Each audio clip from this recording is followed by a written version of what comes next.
नमस्कार प्रणाम, मैं गायक नवनीत सिंह और अभी हमारे साथ है रोशन भैया, रोशन सिंह विश्वास, संतोष रेणु भैया। और अभी आप लोग एक गाना सुन रहे हैं आरा में दोबारा फिर वही गाना है पवन सिंह का, पवन भैया वाली, जिनमें ये गाई है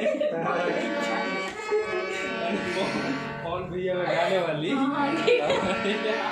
हाँ शुरू करिए।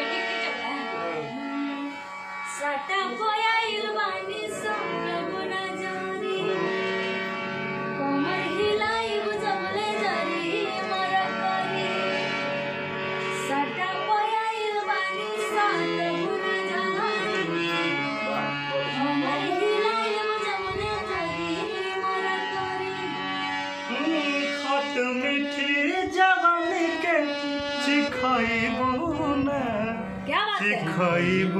ना तो बबुआ के खुश कके जाइबू ना। अरे आरा में दोबारा होइबू ना, बबुआ के खुश कके जाइबू ना। अरे आरा में दोबारा फिर आइबू ना।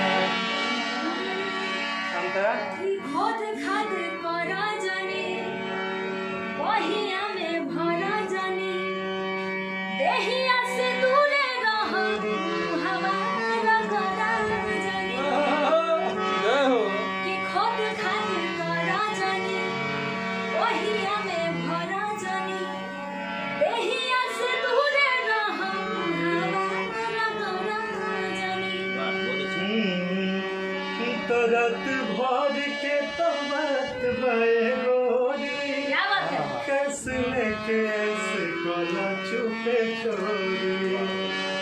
फिर वही सन सवाद कोई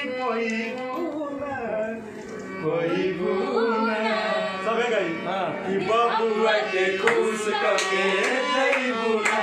अरे आरा में दोबारा